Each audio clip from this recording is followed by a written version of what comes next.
The night pressed down on the city like a heavy hand, squeezing color and warmth out of every corner until only gray and white remained. Snow fell in restless spirals, chasing its own tail under the broken streetlights, painting the alleys in silence. Main Street, usually restless even at midnight, now looked like a photograph. Shuttered shops, neon flickering without audience. A few cabs sliding nervously on slick pavement. Under the third lamp, where the orange glow stretched into a thin halo, Daniel Hayes sat hunched against the wall of an abandoned bookstore. His coat had lost its battle with both years and weather. Its torn seams leaked cold as if the night itself wanted inside. A cardboard square beneath him offered the illusion of insulation, but his bones knew the truth. He rubbed his hands together, blowing weak breath into cupped palms, and tried not to think of food. Hunger was easier to ignore than the cold, but not by much. Daniel had been invisible for so long that he had started to believe it himself. People walked past, heads lowered, scarves tight around their mouths, eyes fixed anywhere but on him. To them, he was another shadow in a city that bred shadows like weeds. But he hadn't always been this way. There had been a time faded now, but not completely erased, when he had a home with windows that caught morning sun, a job that left him tired but proud, a family who called him by name. That life had dissolved piece by piece, like paper left in the rain, until nothing recognizable remained. He shifted, restless, his mind refusing to settle. He thought about the underpass near the train station, where the wind cut less sharply. Maybe he'd sleep there tonight. Standing slowly, joints stiff as old hinges, Daniel pulled the blanket tighter around his shoulders and started down the deserted street. The snow swallowed his footsteps almost instantly, but the sound of his boots crunching still comforted him. It was proof he was still moving, still here. At the curb near the intersection, his toe caught against something half buried in the snow. He stumbled, cursed under his breath, and bent down. His fingers, raw and clumsy with cold, brushed away the powder until leather gleamed beneath. He pulled it free. A wallet. Thick, heavy, real. Daniel stared at it, suspicion mixing with curiosity. Most of what he found in the streets were scraps bottles, broken pens, coins too corroded for vending machines. This was different. The wallet fit in his palm, like it belonged there. He hesitated, then opened it slowly, as though afraid the night might snatch it back. Inside was a world he had forgotten existed. Glossy cards with embossed names, driver's license, a few family photos, a boy with a gap-toothed smile, a couple standing proudly at his side. But what struck hardest was the money. A thick fold of bills, crisp edges pressed together, hundreds upon hundreds. Daniel's chest tightened. His breath hitched white against the frozen air. For a fleeting moment, his imagination sprinted. A hot meal in a diner where no one threw him out. A night in a motel bed with blankets that smelled of detergent instead of mildew. Shoes without holes. A razor. Soap. The possibility of being human again, even for a little while. His stomach growled at the thought, his body screaming louder than his conscience. But then his eyes fell on the photo again, the child grinning, missing a tooth. Daniel exhaled hard, as if the decision escaped the breath. Somewhere tonight, someone was tearing through pockets, panicking, desperate. This wallet was a life, not just leather. He closed it, tucking it under his coat as though to protect it, and turned toward the faint glow at the end of the street. The police station. Each step crunched with more weight than the last. He knew what was coming. He knew exactly what he looked like, hair tangled, face unshaven, clothes filthy. He looked like a thief, not a good Samaritan. Still, he kept walking. The glass door slid open with a mechanical sigh. Warmth hit him, thick with the scent of coffee and disinfectant. Inside, officers looked up from their desks, their conversations stuttering to silence. Daniel stepped forward, holding the wallet out as though it might burn him. "I found this," he said, his voice cracked from disuse. "In the snow." Near the station. The sergeant at the desk rose, suspicion already in his eyes. He took the wallet, flipped it open, thumbed through the cash. His expression hardened. Another officer, younger and sharper, leaned against the doorway and smirked. Well, that's convenient, the younger one drawled. You just happened to stumble on a wallet stuffed with cash? Daniel swallowed, steadying his voice. It isn't mine. I thought someone would be looking for it. The sergeant began counting the bills. One by one, the sound slapped against the silence. When he was done, he gave a curt nod. All here. The younger officer looked disappointed, still looked suspicious. A homeless guy with a wallet like this? Doesn't add up. Daniel's jaw tightened, but he said nothing. He had learned long ago that words often made things worse when people had already decided what you were. The sergeant slid a slip of paper toward him. We'll contact the owner. Leave your name if you want credit. For a moment, Daniel considered staying anonymous, walking out, forgetting the whole thing. But something inside him resisted invisibility. He picked up the pen and scrawled, shaky, Daniel Hayes. He turned and left. The cold outside slapped harder after the warmth of the station. Snowflakes clung to his eyelashes as he trudged back toward the underpass.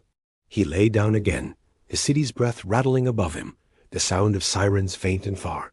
Sleep came late. Morning was brutal sunlight reflecting off ice, stabbing his eyes awake. Daniel blinked against it, groaning. A shadow fell over him. He looked up, squinting. A woman in a wool coat stood there, clutching the wallet. Her hair framed her face in dark waves, her gloves black against the white morning. Her eyes, sharp and searching, landed on him with something that wasn't suspicion. "You're Daniel Hayes?" she asked. Daniel sat up slowly, wary. "Yes." She knelt slightly, holding the wallet out. "This is mine." "They said you brought it in." "You found it," Daniel nodded. "It wasn't mine." Her eyes glistened. "You don't know what you gave back to me. My IDs, my cards, photos of my son, my life. If someone else had found it." Her voice cracked. She stopped, pressing her lips together. Daniel shifted, embarrassed. "Glad you got it back." She reached into the wallet, pulled out a bill, and extended it. "At least let me—" "No."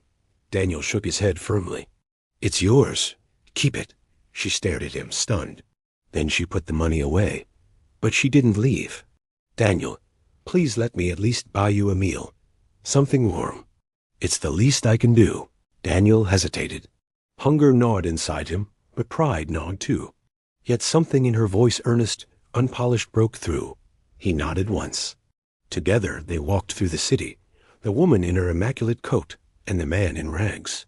Heads turned, whispers rose, but neither cared.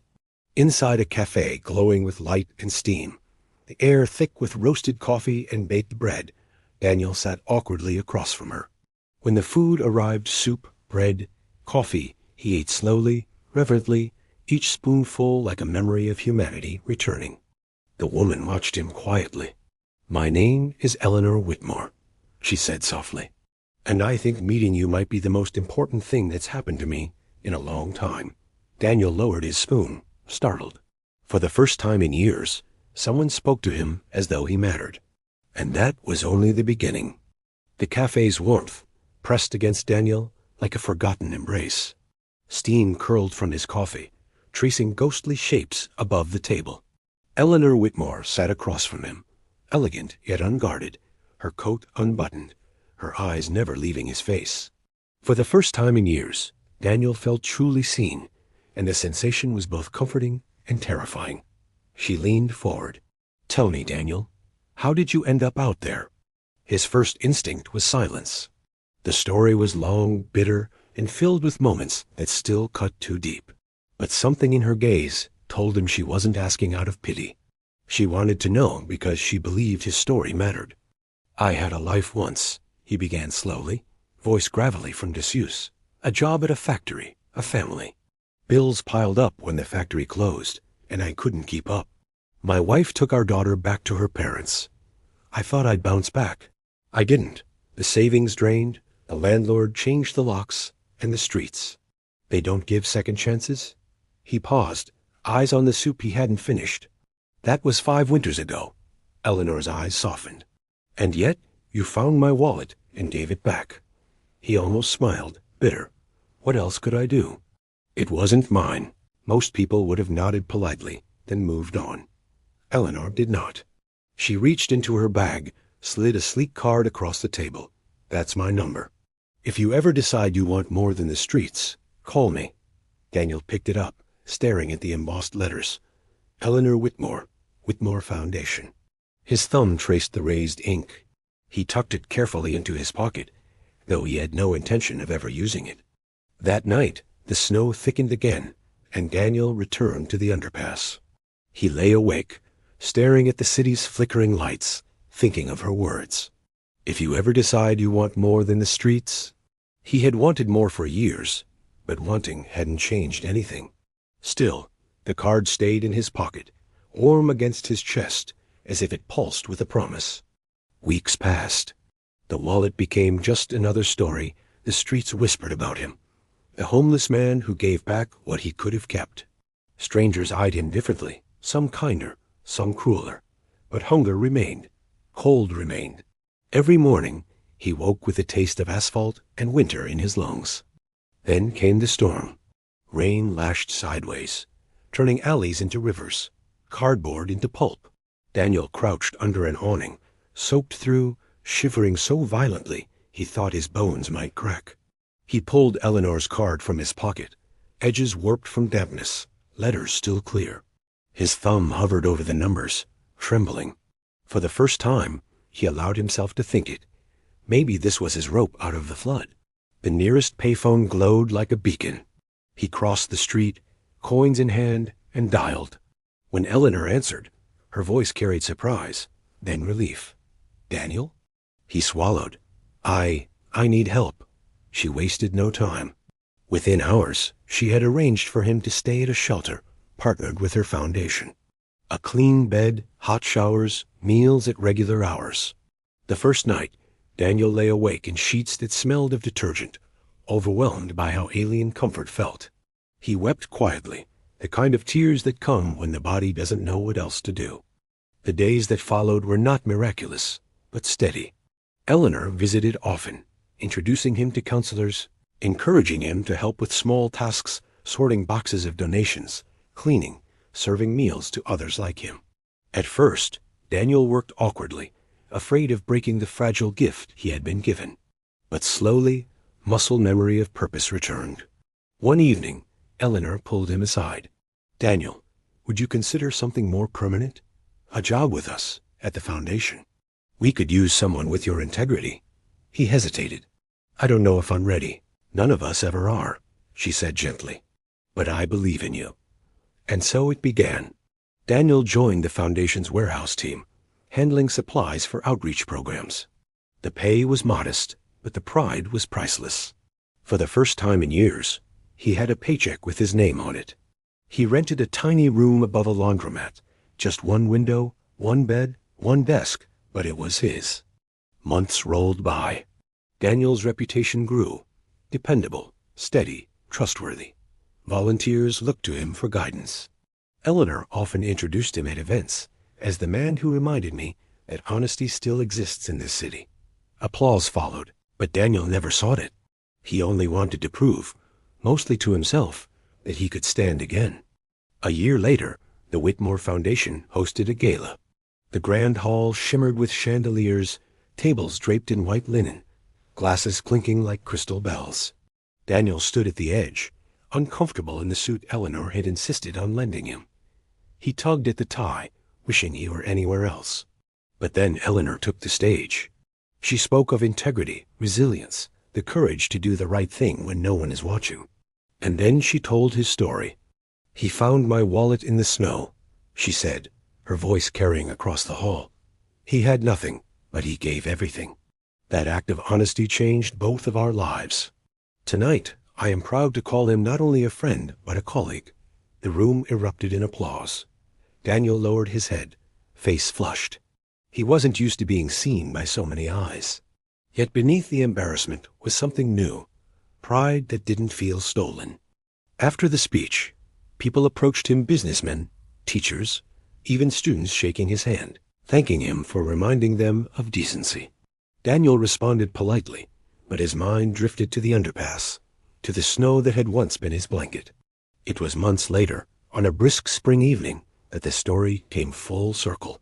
Daniel walked past the old train station, carrying a bag of groceries. At the corner by the lamppost, a man sat hunched, his expensive coat ragged, his hair greasy, his eyes hollow. Daniel paused. Recognition struck. It was the younger officer from that night, the one who had sneered at him, accused him, laughed. The man looked up, shame flooding his face. Life had stripped him of authority, of arrogance. Now he was just another shadow in the city. For a long moment, Daniel stood still. He remembered the humiliation, the suspicion, the sting of being dismissed as a thief. He could have walked on, cold and justified. But something inside him stirred, the same voice that had carried him into the police station with the wallet. He stepped closer, kneeling. From his bag, he pulled out a thermos of soup. He held it out. "Here," he said softly. "It helps." The man stared, speechless. Finally, with trembling hands, he accepted the thermos. "Why? Why would you help me?" Daniel smiled faintly. "Because someone once believed I deserved better. And they were right." He stood, the weight of the city lighter on his shoulders. The snow might fall again, the streets might forget his name, but Daniel had learned that one act of honesty could ripple further than he had ever dreamed. The wallet in the snow had not been a test. It had been an invitation to remember who he was and to become who he was meant to be. And as he walked into the night, Daniel knew he would never again be just another forgotten man on the street. He had written himself into a different story, one act of integrity at a time.